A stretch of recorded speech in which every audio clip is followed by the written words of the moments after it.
ঝস্য প্রসাদাৎ ভগবৎ প্রসাদো যস্য প্রসাদান্ন গতি কুতোপি ধ্যায়ং স্তুবং স্তস্য যশস্ত্রিসঞ্জম বন্দে গুরো শ্রীচরণারবিন্দম আজানুলম্বিতভুজো কনকাবদাতৌ সংকীর্তনৈকপিতরৌ কমলায়তাক্ষৌ বিশ্বম্ভরৌ দ্বিজবরৌ যুগধর্মপালৌ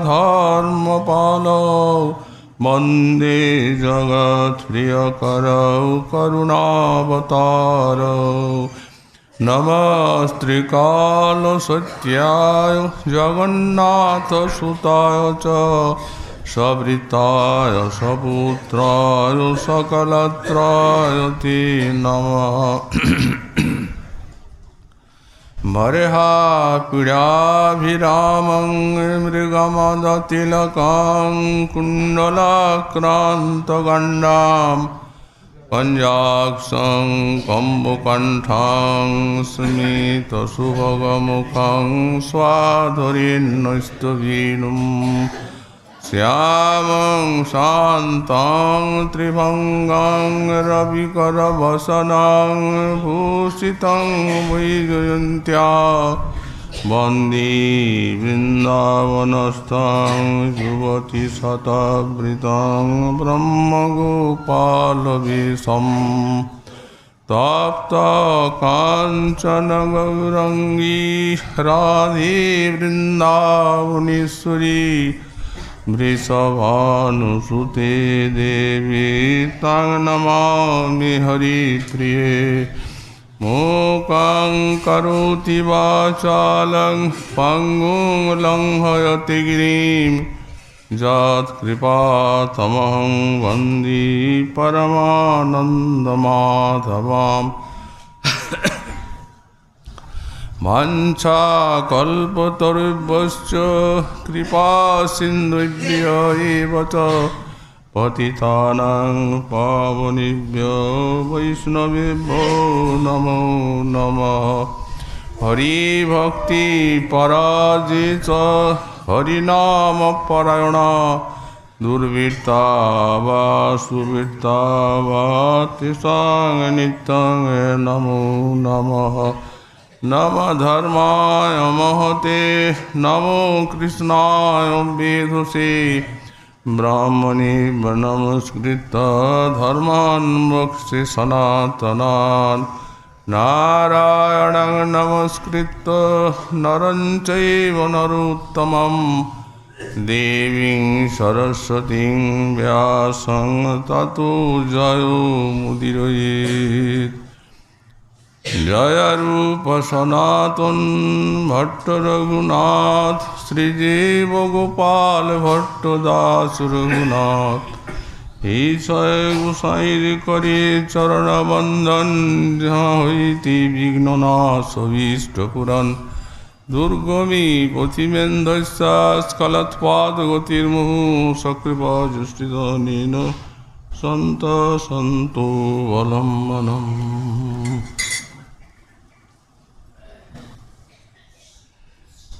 প্রেমোল্লাসৈক সীমা পরমরস চমৎকার বৈচিত্র্য সীমা সৌন্দর্যসৈক সীমা কিমপি নববায়ু রূপলাবণ্য সীমা লীলা মাধুর্য সীমা নিজজন পরমৌদার্য বাৎসল্য সীমা সারাধা সখ্য সীমা জয়তি রতিকলা কিলি মাধুর্য সীমা।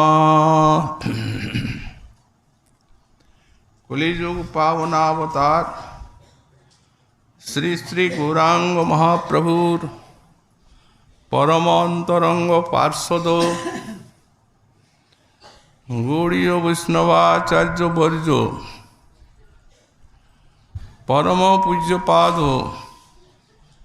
শ্রী শ্রীল প্রবোধানন্দ সরস্বতী চরণ তাঁর শ্রী শ্রী রাধারস সুধানিধি গ্রন্থে 131 সংখ্যক শ্লোকে সাধক দশায় শ্রী শ্রী রাধারানীর সেই মহাভাব থেকে উত্থিত যে অলৌকিক প্রেম রসময় গুণাবলী স্ফূর্তি প্রাপ্ত হয়ে আর এই শ্লোকে তার 9টি গুণমাধুর্য বর্ণনা করছেন। বলছেন, যিনি প্রেমোল্লাসের একমাত্র সীমা, পরমরস চমৎকার বৈচিত্র্যের সীমা, সৌন্দর্যের একমাত্র সীমা, কোনো অনির্বচনীয় নব্য বয়স রূপ লাবণ্যের সীমা, যিনি লীলা মাধুর্যের সীমা,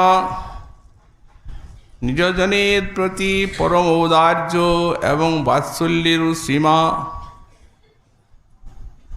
সুখেরও সীমা এবং রতিকলা কেলি মাধুর্যের সীমা, সেই শ্রী শ্রী রাধারানী সর্বোৎকর্ষে বিরাজ করছেন। আমরা এই শ্লোকের ব্যাখ্যা আজ কয়েকদিন করে আসছি।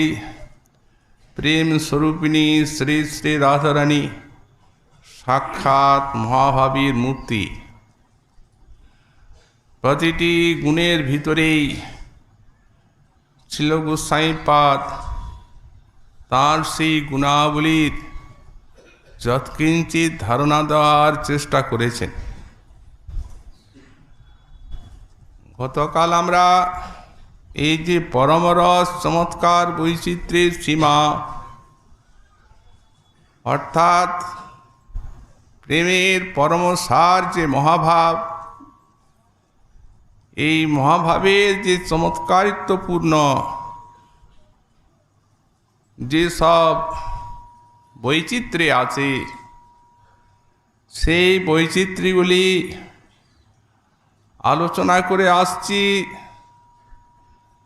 শ্রী শ্রী রূপ গোস্বামী পাদের শ্রী উজ্জ্বল নীলমণির আশ্রয়ে।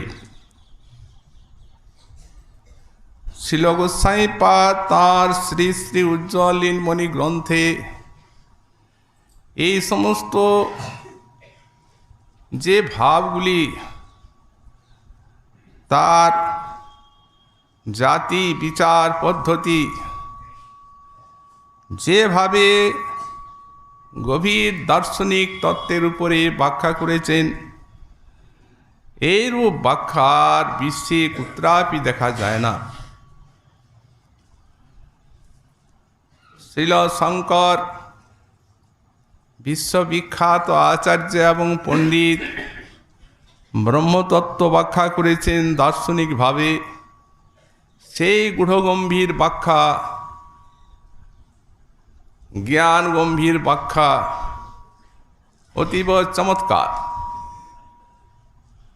কিন্তু এই ভাবরাজ্যের বিষয়ে তিনি কিছু বলেননি। এমনকি জগতের অন্য ধর্ম সম্প্রদায় এবং আমাদেরও যে বৈষ্ণব সম্প্রদায় যারা যারা আছেন, ভিন্ন ভিন্ন বৈষ্ণব সম্প্রদায়, এই বিষয়ে সকলেই নীরব। এই যে উচ্চকোটির ভাবসমূহের সব বিভাগ, বৈচিত্র্য এবং তার লক্ষণ, এমন কি উদাহরণ স্পষ্টীকৃত করে প্রত্যেকটি ভাবের চিত্রকে এমনভাবে অঙ্কন করেছেন সুনিপুণ শিল্পীর মতো শ্রীমদ্ রূপ গোস্বামী পাদ, যেন ভাবগুলি চোখে দেখিয়ে দিয়েছেন।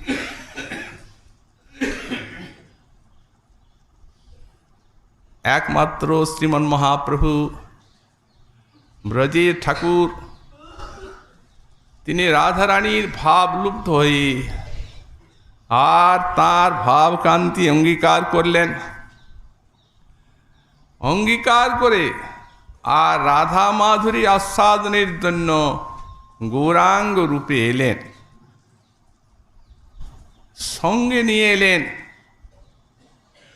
সেই ব্রজনিকুঞ্জের সব সখীমঞ্জরীগণকে। নিজে যে এই ভাব আস্বাদন করবেন তার সুচারুতার জন্য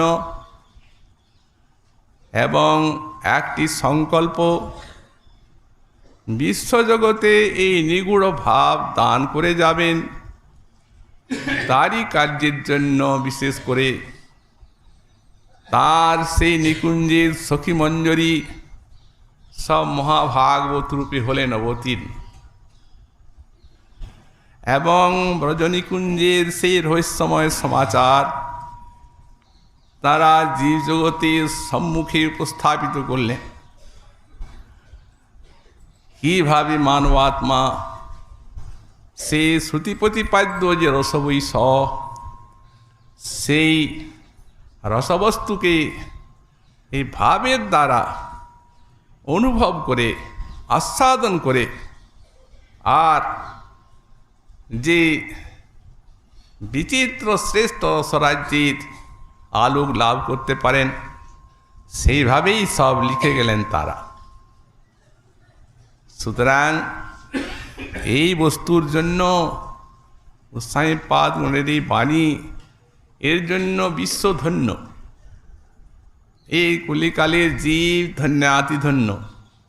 আরও ধন্য তারা যারা এই সমস্ত অনুশীলন করেন এবং প্রত্যক্ষ সাধনায় এই বিষয়গুলিকে হৃদগত করার চেষ্টা করেন।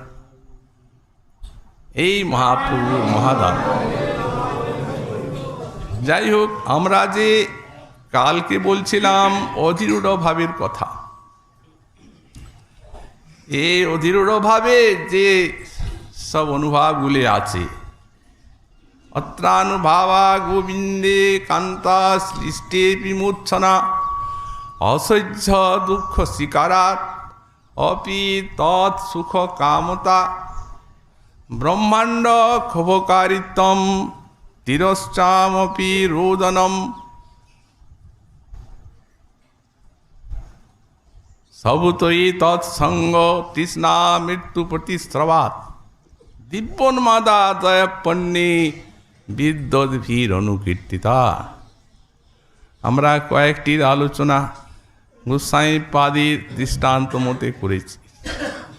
এখন সভূতই রপি তৎসঙ্গ তৃষ্ণা মৃত্যু প্রতিস্রবাত।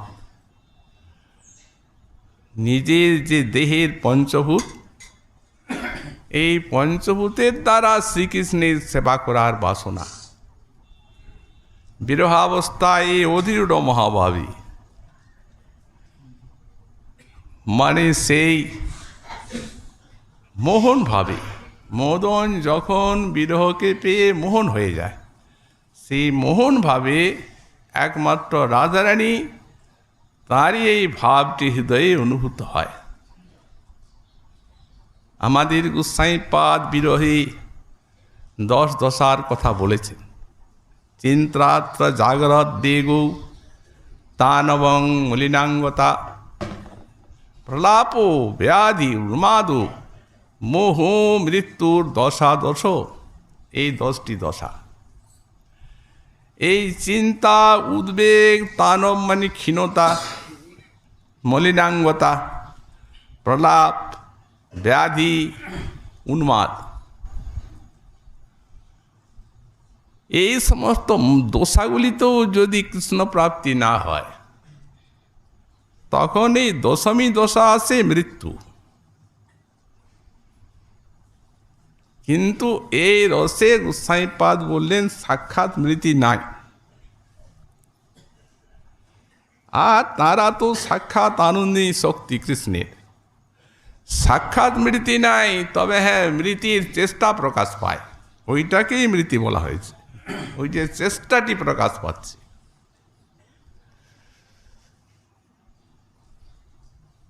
এই চিন্তা কার মধ্যে আসছে, এত সূক্ষ্ম চিন্তা। সখীগণ, কৃষ্ণকে পাওয়া গেল না। অতএব এই বিরহ জ্বালায় আর প্রাণ রক্ষার কোনো প্রয়োজন নেই। বিষ এনে দাও, খেয়ে প্রাণত্যাগ করি, এই জ্বালা জুড়াবি। সখীগণ বলেন, দেখো তুমি তো জানো তিনি তো আশা দিয়ে গেছেন আসবেন।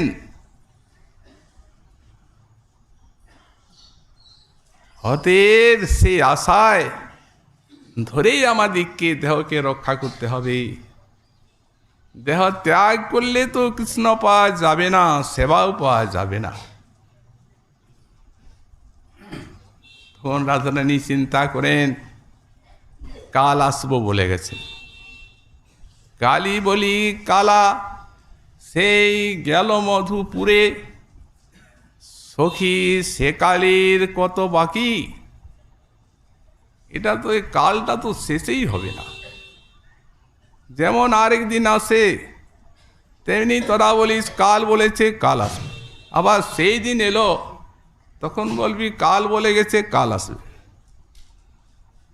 কিন্তু সেই কালটা কবে?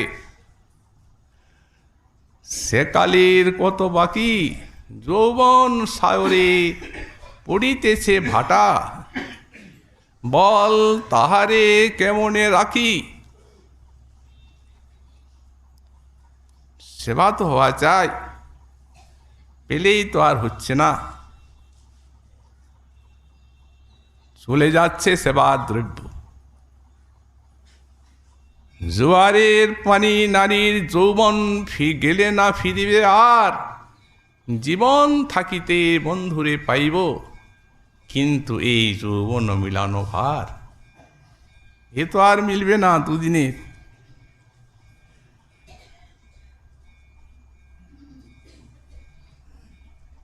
তো সুতরাং আমার যৌবনের গাছে না ফুটিতে ফুল, ভ্রমটা উড়িয়া গেল। এনব যৌবন বিফনে গোয়ালু, বন্ধু ফিরে নাহি এলো। যাও যাও সখী, জানিয়ে আইছ বন্ধু আসে কিনা আসে। তখন নিঠুরের কাছে আমি যাই, চলি কই ধায় চণ্ডীদাসে। চণ্ডীদাস অতি স্পষ্ট ভাষায় রাধারানীর ওই যে মৃত্যুর উদ্যম, সে উদ্যমটিকে ব্যক্ত করার চেষ্টা করেছে। সখী হবে না, তিনি আসবেন না, ওতে মরতে আমাকে হবেই। সখীরা কাঁদেন, কি করব দেহ রেখে। সখী শীতলা তছু অঙ্গ দেখি, তচু সঙ্গ লালসে ক্ষয়লু গুণক ধর্মকুল নাশে। সই যদি তে জল কি কাজ ইহ জীবনে, আনহু সখী গরল করি গ্রাসে। আজ বিষ খাবই। তখন সখীরা সব কান্নাকাটি করেন, তখন আবার দুঃখ পান। প্রাণ সয়ে অধিক তুহু, রজসে কাহেরে সখী। কেন কাঁদছ? মরিলে হম করিও ইহ কাজী, মরলে আমাকে রেখে দিবে দেহটা। নিদে নাহি দারবি, অনলে নাহি দাহবি, এতনু ধরি রাখবি ব্রজ মাঝে। हमारी दोनों बाहु धरी सुदृढ़ करी बांधबी, সেই শ্যাম রুচি তরু তমাল ডাল। প্রতি দিবস নিচয়ে আসি, সবহু মিলি হে রবি, সন তজি উঠই সকালে। সবহু মিলি তোরা সখী, স্মৃতি করবি মোরি সখী, নাম লই অভাগী ধনী রায়। এতে অলঙ্কারগুলি প্রিয়জনকে সমর্পণ করা হয়। গোস্বামীপাদ বললেন, এবং কদম্ব, তারপরে ওই চন্দ্রালোক ইত্যাদির অনুভব হয়।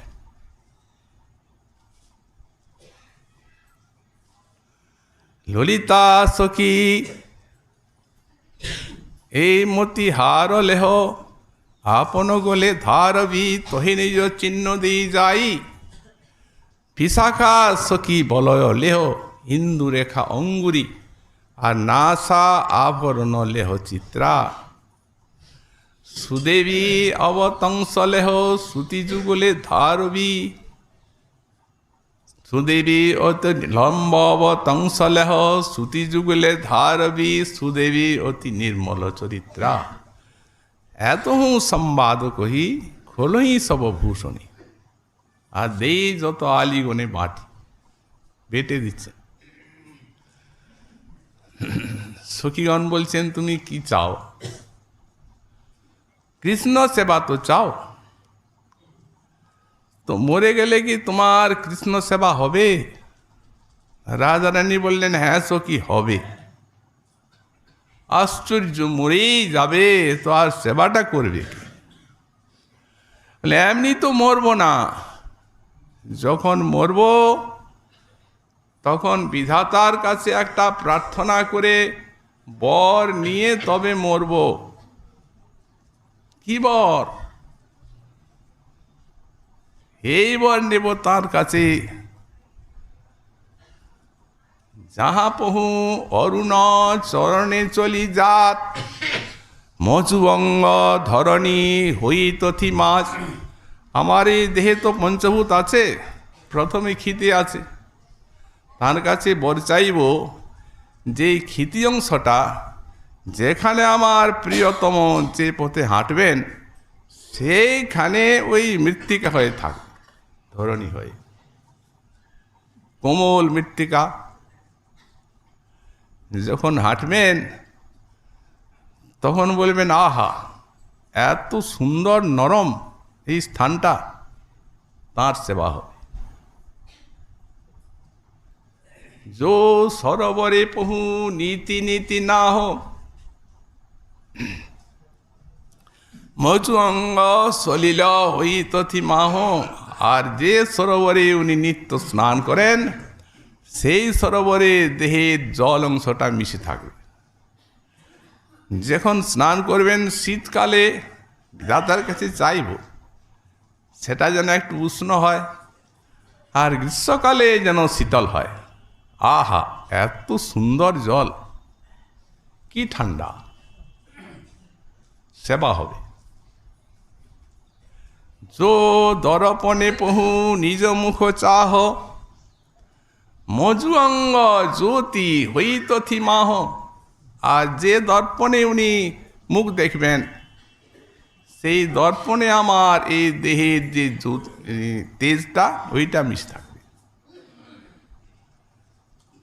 সুন্দর মুখ তার দর্শন করে আনন্দ পাবেন, আমার সেবার কাজ হবে।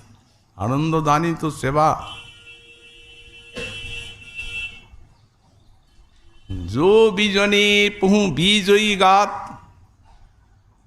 মজুমঙ্গ তথি হই মৃদুবাত। আর যে বিজনে তাকে বেজন করা হবে, আমার যে বায়ুটা এই দেহের সেইখানে মিশে থাকবে। আহা কি সুন্দর শীতল বাতাস, এই তো তাঁর সেবা।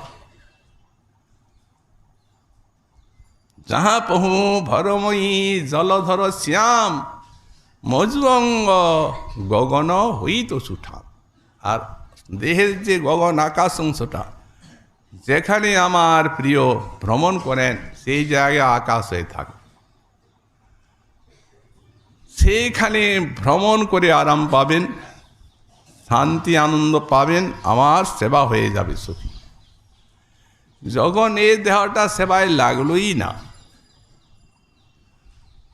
তখন এই একটা উপায় দেখেছি সেবার, মরণের পরে এই সেবা। এত সূক্ষ্মতম বুদ্ধি কারো সেবার রাজ্যে পৌঁছায় নাই। ওটা উনারই এই অধীর মহাভাবের যে মোহন ভাবটি আছে সেই মোহন ভাবেরই অনুভব, আর কোথাও দেখতে পাওয়া যাবে না। তত্ত্বটি তো তাই। উদ্ধব মহাশয় এসেছিলেন, তখন রাধা ছিলেন তদ্ভাব সংলীনা বা সমায়া বিরমিতা। ভাগবত বলেন তখন কোনো ওনার বাসনা ছিল না, উনি বাসনার থেকে বিরত হয়ে তদ্ভাব সংলীনা ছিলেন, কৃষ্ণভাবে সংলীনা।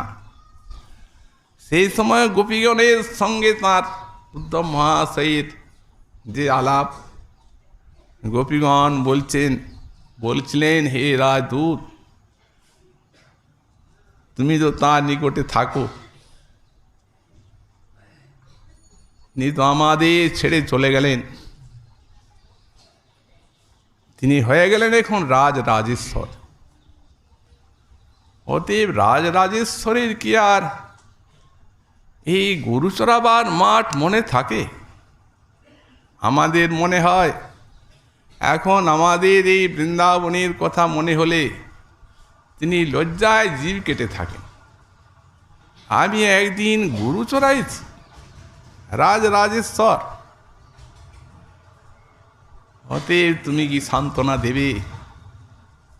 তিনি তো আর এখানে আসবেন না। উদ্ধব মহাশয় তাঁদের সান্ত্বনার জন্য বলেছিলেন আসবেন নিশ্চয়ই, আপনাদের জন্য রোজই তিনি কাঁদেন, আপনাদের কথা বলেন, স্বপ্নও শুনেছি আপনাদের কথা বলেন, আর যখন আসি তখনও আপনাদের নাম করে কত রোদন করছিলেন। তা এখন ওইটা উনি শুনলেন রাধারানী। তারপরে যখন পরে উদ্ধবের সঙ্গে যখন প্রসঙ্গ হলো, তিনি তো ভ্রমর গীতিতে খুব সম্ভ্রম প্রাপ্ত হয়েছিলেন, তখন বললেন দেখো উদ্ধব, যখন আমার প্রিয় ওইখানেই থেকে গেলেন আর সব সখারা ইত্যাদি পিতা ফিরে এলেন, তখন একদিন আমি সুবলকে গোপনে ডেকে আর জিজ্ঞাসা করেছিলাম আমার প্রিয়তমীর সেবার কথা। সুবল বলো দেখি, তিনি যে এইখানের থেকে চলে গেলেন, তার এই সেবাগুলি যে এখানে হতো তা ওখানে করবে কেউ দেখতে পেলে কাউকে? সুবল বলল ঠাকুরানী, রাধে সেরকম কেউ নাই, সব হাত জোর করে দেখছি প্রণাম করছে আর মহিমা গুণ উনার কীর্তন করছে, কিন্তু এই যে সেবা, এই প্রাণ ভরা সেবা এইরকম করার তো লোক দেখলাম না। তবে একজনকে দেখলাম, তার আছে, তিনি মেলামেশা করছিলেন বন্ধু বান্ধবের মতো, সেবা তিনি করবেন নিশ্চয়ই, অতএব ধৈর্য ধর। এইটি বলে তোমার নাম করেছিল সুবল। তখন আমি মনের কাছে একটা সান্ত্বনা দিয়েছিলাম যে এখানে যে সব নির্মল, সব মাখামাখি ভাবময় সেবা, সেই সেবার সামান্য অংশও তো তিনি ওখানে পাবেন।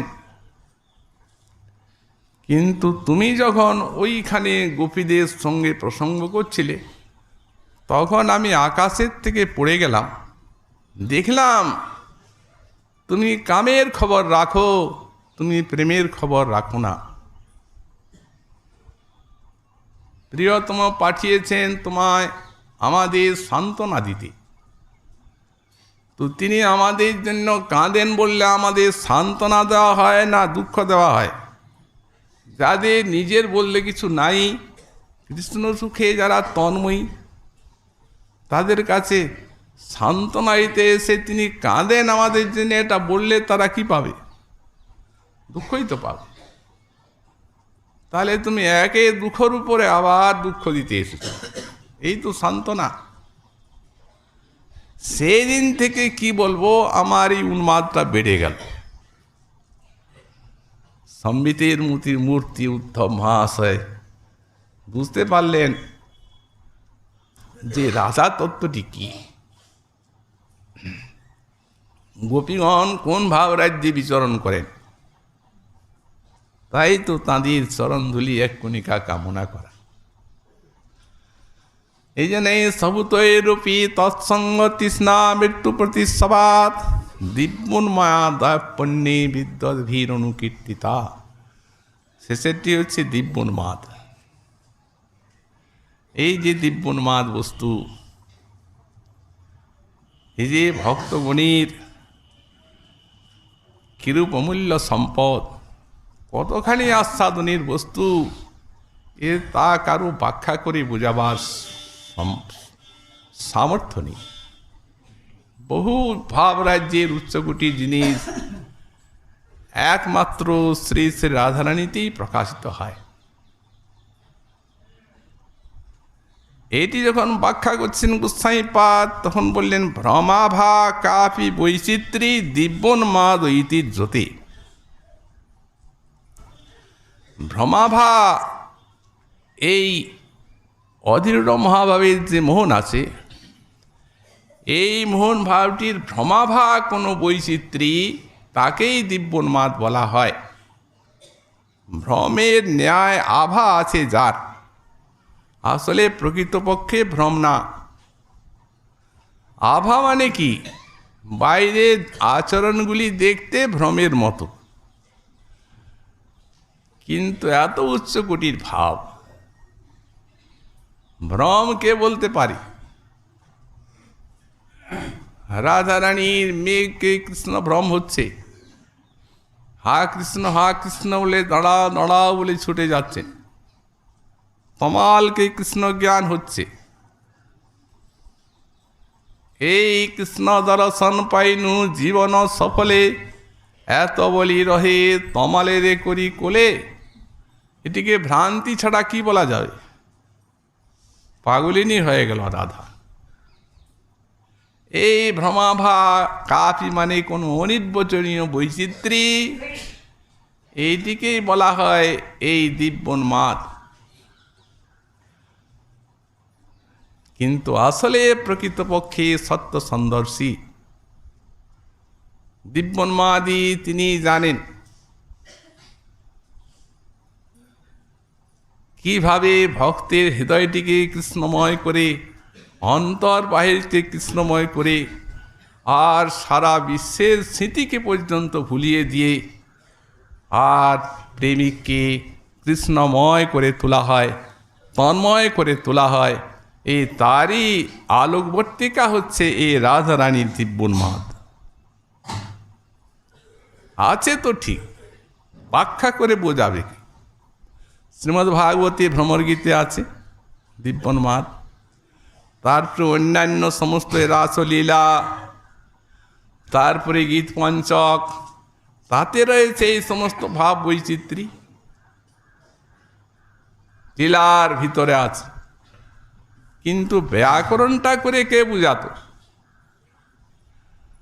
মহাপ্রভুর কৃপায় শ্রীমদ্ রূপ গোস্বামীপাদ তিনি করলেন এই রস সাহিত্যের ব্যাকরণ। এই ভক্তি রসামৃত সিন্ধু আর শ্রী শ্রী উজ্জ্বল লীলমণি। তাই তো জগতের জীব এত উচ্চকোটির ভাবগুলি কিছু ধারণা করতে পারল।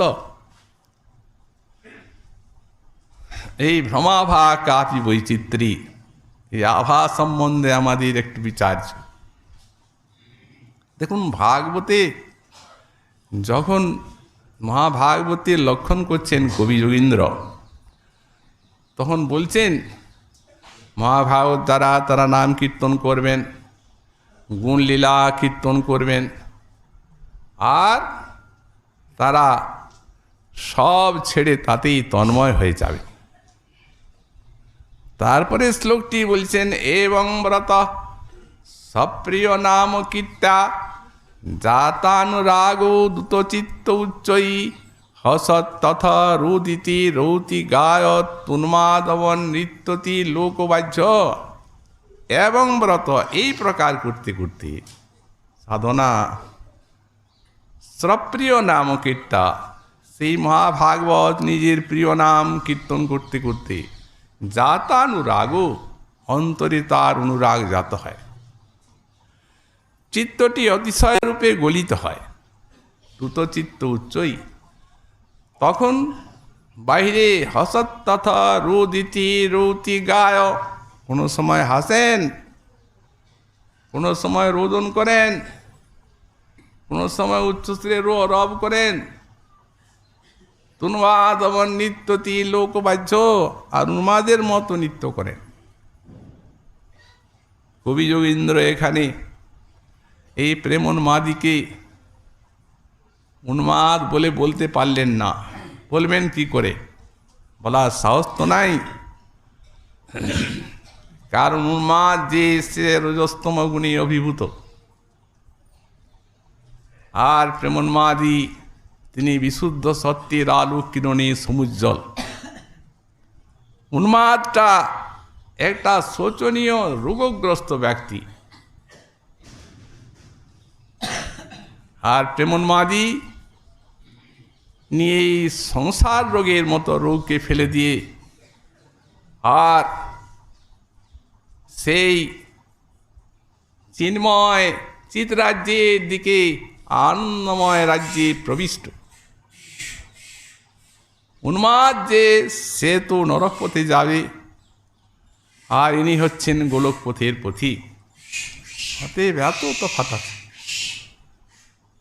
এই উন্মাদ বৎ, এই বৎ শব্দের দ্বারা এইটি বোঝা গেল, ন তু উন্মাদ, উন্মাদের মতো লোকবাহ্য বাহিরে আচরণগুলি, কোনো সময় কাঁদছেন, কোনো সময় হাসছেন, কোনো সময় রোদন রব করছেন, কোনো সময় নৃত্য করছেন। ব্যাখ্যাকার বলছেন ভিতরে একটা সত্য সন্দর্শন আছে, যদিও বাইরে উন্মাদের মতো চেষ্টা দেখা যাচ্ছে। প্রেরণমাদি স্ফূর্তি হচ্ছে, ভগবানকে দেখছেন সামনে, দেখছেন লীলার ভিতরে গোবিন্দকে। তো লীলার ভিতরে গোবিন্দ কোনো গোপীর ঘরে প্রবিষ্ট হয়ে ব্রজে সেই নবনীত চুরি করেছেন, আর গোপী তাকে দেখতে পেয়েছেন, আর দেখে সেই চোরকে ধরার জন্য বিতাড়িত করে নিয়ে যাচ্ছে। ধরো ধরো, ওই ননি চোরা যায়। সেই প্রেমোন্মাদী স্ফূর্তিতে দেখছেন লীলা। তখন হসতি, হাততালি দিয়ে হাসছেন ওই লীলাটি দেখে, এই আমার প্রভু পালিয়ে যাচ্ছে। আর গোপী তাকে চোর বলে ধরতে পেছনে পেছনে বিতাড়িত করে নিয়ে যাচ্ছে। তারপরে উনি পেরে পালিয়ে চলে গেলেন। যখন পালিয়ে গেলেন তখন আর তো দেখতে পাচ্ছে না প্রেমোন্মাদী। তখন রোদিতি, হা প্রভু তুমি কোথায় গেলে বলে কাঁদতে আরম্ভ করেন। দেখা দাও, দেখা দিয়ে প্রাণ রক্ষা করো। তখন উনি আবার স্ফূর্তিতে এসে বলছেন, রে প্রিয়, রে ভক্ত, আমি তো তোমার কাছেই আছি, তুমি এত কান্না করছো কেন? তখন জিতম জিতম নিত্যতি, প্রভুকে জয় করেছি বলে আর বাহু তুলে নৃত্য আরম্ভ করেন। তো সুতরাং উনি তো অন্য রাজ্যে, তাই উন্মাদবৎ নত উন্মাদ। কিন্তু এই দিব্য উন্মাদটা এর অনেক উচ্চকোটির, বহু উচ্চকোটির জিনিস। আমরা শ্রীমদ্ ভাগবত রাসলীলায় দেখতে পেয়েছি এই গোপীগণের কথা। যখন শ্রীকৃষ্ণ অন্তরিত হয়ে গেলেন রাধারানীকে নিয়ে, সব গোপী পাগলিনী হয়ে গেলেন। উন্মাদিনী হয়ে কৃষ্ণকে অন্বেষণ করতে লাগলেন বনে বনে। তখন তরু লতাকে কৃষ্ণ বার্তা জিজ্ঞাসা করছেন, হরিণকে কৃষ্ণ বার্তা জিজ্ঞাসা করছেন। এগুলি তো উন্মাদ শক্তিরই কার্য। হে এক উন্মাদিকা শক্তি, এবং এই মহাভাবতী গোপীগণেই তা করছেন। কিন্তু দিব্যন্মাদ এটি নয়। দিব্যন্মাদ অনেক উচ্চকোটির। ও কেবল মাথুর বিরহে যখনই মোহনাক্ষ মহাভাবটি আসবে, এই তখনই ওর অনুভব হবে এই দিব্যন্মাদ আর একটি রাধারানীর ভাব সম্পত্তি একমাত্র, অন্য কোনো গোপিকার মধ্যে নাই।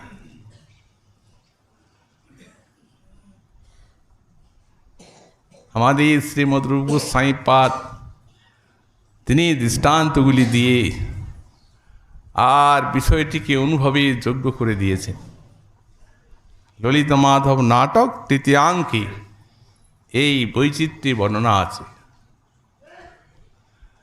যখন দিব্যন্মাদ বর্ণনা করছেন গোস্বামী উজ্জ্বলে, তখন বলছেন উদ্ঘূর্ণা চিত্ত জলপাদ্যা তদ ভেদা বহবো মতা। এই দিব্যন্মাদের ভেদ হচ্ছে উদ্ঘূর্ণা একটা, আর চিত্র জল্প।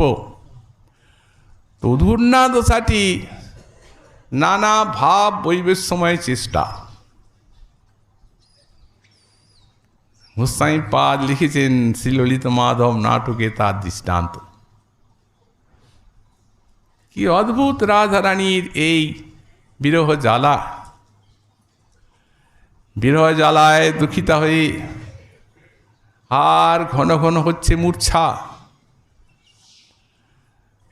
সখীগণ বলছেন, দেখো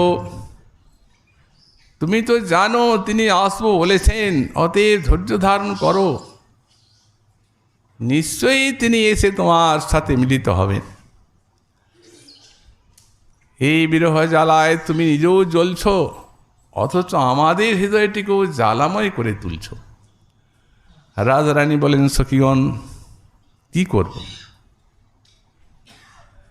আমার অন্তরের ভাব আমার ব্যক্ত করার সামর্থ্য নেই। তোমাদিগকে হৃদয়ের অবস্থা আমি কি করে বোঝাবো?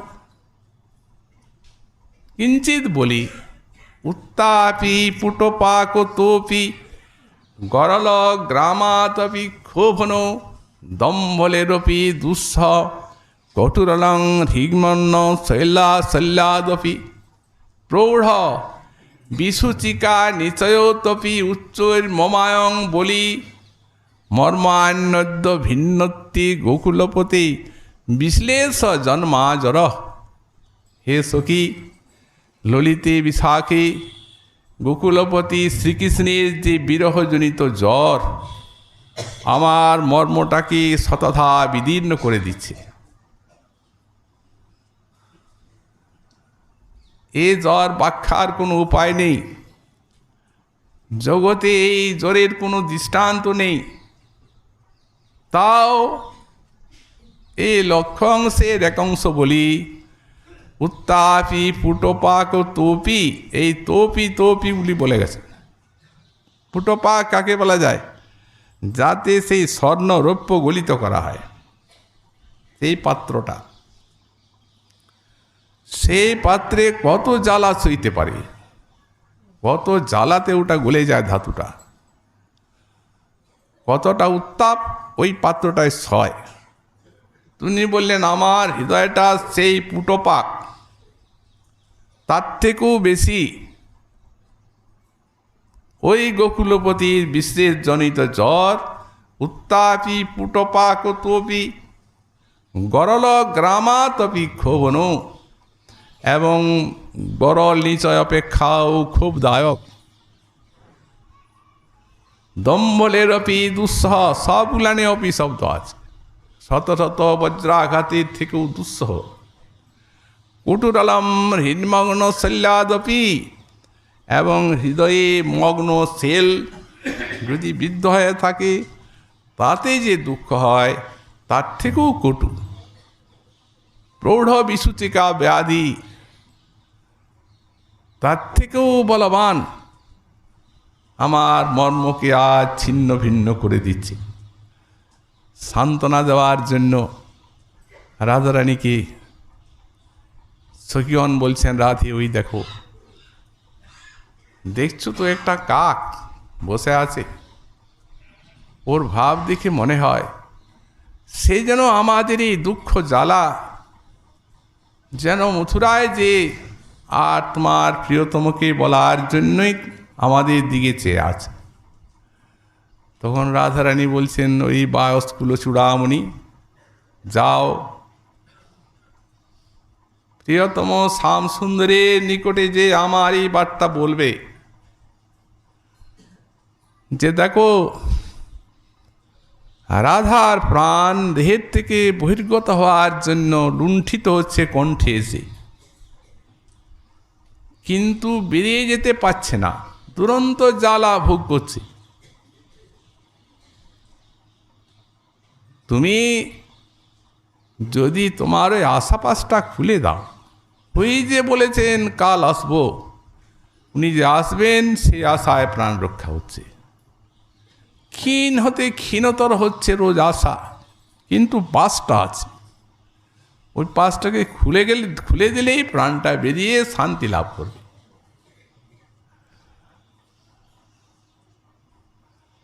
মূর্ছা হয়ে গেল। বিশাখা ললিতাকে বলছেন, সখী ললিতে, আর সহ্য করা যায় না এর এই ব্যথা, অতএব তুমি এক কাজ করো কিছু, যাতে এই বেদনা জর্জরিত প্রাণে একটু সান্ত্বনা আসে। তখন ললিতা বলছেন, সখী রাধে, তুমি বুঝতে পারো না এই ভিতরের কথা। এই মথুরাগমন তার একটা মায়া। তখন উনি তাকাচ্ছেন ললিতার দিকে। মায়া? বলে হ্যাঁ সখী, নিশ্চয়ই মায়া। তুমি বুঝতে পারছো না, এক ক্ষণকাল তোমাকে না দেখলে যে ব্যক্তি এত কাতর হয়, সেই ব্যক্তি তোমায় ছেড়ে মথুরায় চলে যাবে। কি আছে মথুরায়? যাবে সেখানে, তোমায় ছেড়ে তার যাওয়া সর্বথা অসম্ভব। হ্যাঁ সখী, ঠিকই বলেছ, সেটা তো আমি লক্ষ্য করেছি। তো সুতরাং তুমি তো জানো যে তুমি তাকে বিরহ হলে কতখানি কিভাবে কান্না করো, সেটা ওর দেখতে ভালো লাগে। ওটা ও চায় যে রাধারানী আমার বিহনে কিভাবে কাঁদবে, কত কাতর হবে, ওটা দেখার জন্য আর খুব শখ আছে। এই জন্য ও করেছে কি, একটা মায়া করে দিয়েছে। এটিকে বলা হয় অকুরাদিময়ী মায়া। অকুর এলো, ব্রজে এইসব গোলমাল হলো, কৃষ্ণ মথুরায় যাবেন, রথ নিয়ে এলো, রথে চড়িয়ে নিয়ে গেল, এই সমস্ত মায়া এটা চোখে দেখাচ্ছে। এইখানেই লুকিয়ে আছে কোথাও, কুঞ্জে খুঁজলেই পাওয়া যাবে।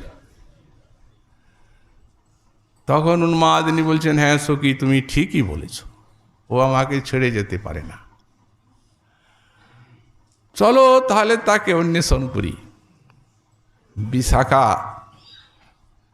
ললিতার বুদ্ধি দেখে আর বলছেন, বাহ বাহ, চমৎকার ললিতে, তুমি এত বুদ্ধিমতী, কোথার থেকে অকুরাদিময়ী মায়াকে আনলে তুমি?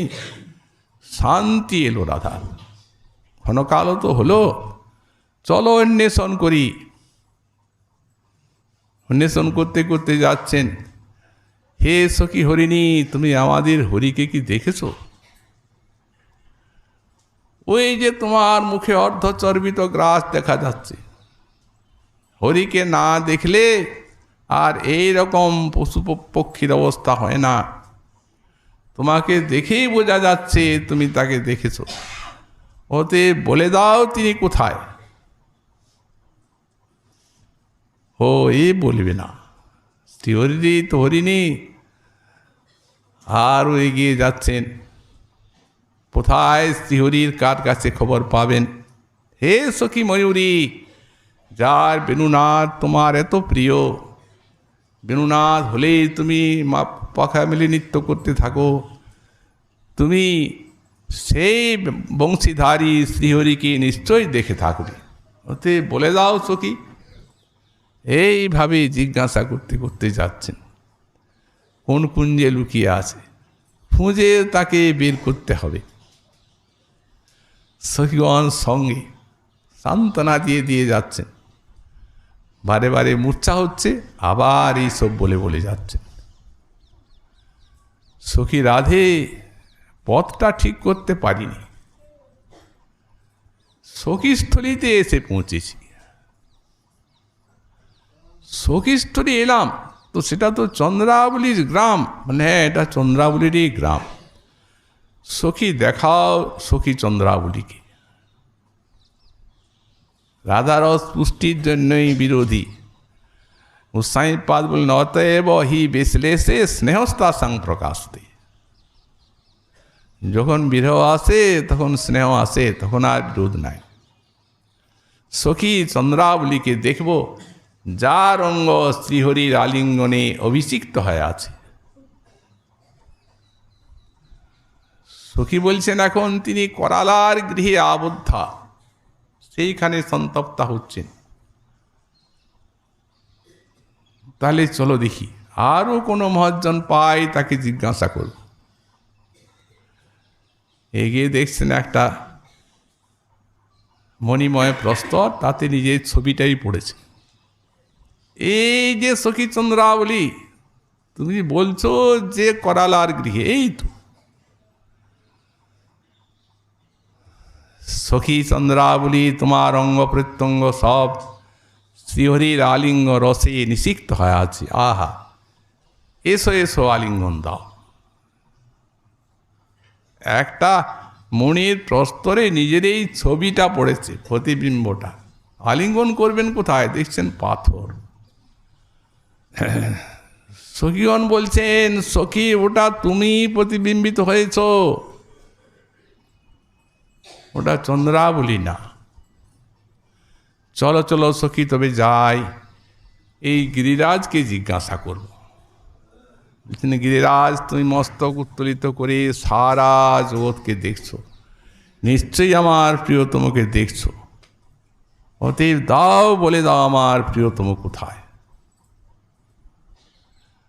গিরিরাজের কাছে জিজ্ঞাসা করছেন। কোনো সময় বলছেন সখী এই এই হয়েছে, ওই যে ওই যে ওই যে ওই পেয়ে গেছে।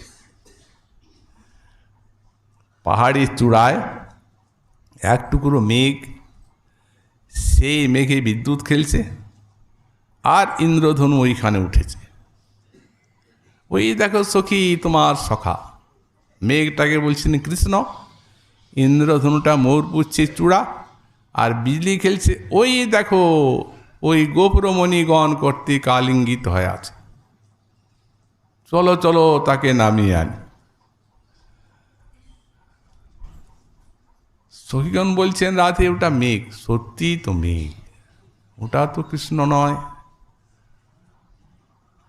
আরও এগিয়ে যাচ্ছে, এইবার সখী পেয়ে গেছি। ওই দেখো রথে করে যাচ্ছে, ওই দেখো অক্রূর বসে আছে সামনে, আর ওই রথে কৃষ্ণ আরোহণ করে আছে। চলো ওইখানে থেকে নামিয়ে আনবো। গিরিরাজের শোভা, একটা পাহাড়ের চূড়াকে মনে করছেন রথ, আর সেইখানে একটা তমাল গাছ মনে করছেন ওইটা কৃষ্ণ, আর সামনে একটা বাঘ বসে আছে ওইটাকে মনে করছেন অক্রূর। সখী না না ওটা রথ নয়, ওটা একটা বাঘ, অক্রূর না। আর ওটা তমাল গাছ, ওটা কৃষ্ণ না। এই বলতে বলতে ঘনে ঘনে মূর্ছা হচ্ছে। এই প্রকার বিবিধ ভাব বৈবস্যময় চেষ্টা, এটিকে উদ্ঘটনা বলা হয়। গোস্বামীপাদ বললেন আর শ্রীমদ্ ভাগবতী তো ভ্রমর গীতি সব খ্যাতই আছে। সেটি হচ্ছে চিত্রজল্প, বিচিত্র জল্পনা। রাধারানী যা উদ্ধব মহাশয় সাক্ষাৎ প্রত্যক্ষ করার সৌভাগ্য লাভ করেছিলেন এবং চমৎকৃত হয়ে আর রাধারানীর প্রতি এত গৌরব প্রাপ্ত হয়েছিলেন, সাক্ষাৎ তাঁর চরণ সন্নিধানও যাওয়ার সাহস হয়নি। তারপরে গোস্বামীপাদ আবার ওই যে দুটা, একটা মুদন আর একটা মাদন, তো এই চিত্রজল্প উদ্ঘটনা বলে তারপরে মাদন ভাবের ব্যাখ্যা করছেন যে মাদন একমাত্র শ্রী শ্রী রাধারানীতেই বিরাজমান। এই জন্যই শ্রী শ্রী রাধারানী হচ্ছেন পরমরস চমৎকার বৈচিত্র্যের পরাকাষ্ঠা। মহাপ্রভুর কৃপা হলে আগামীকাল আবার সেই বিষয়ে আমরা সাধন করব। আজকে আমাদের শ্রী রাধারস সাহিত্যিক কথার এখানেই বিশ্রাম হল।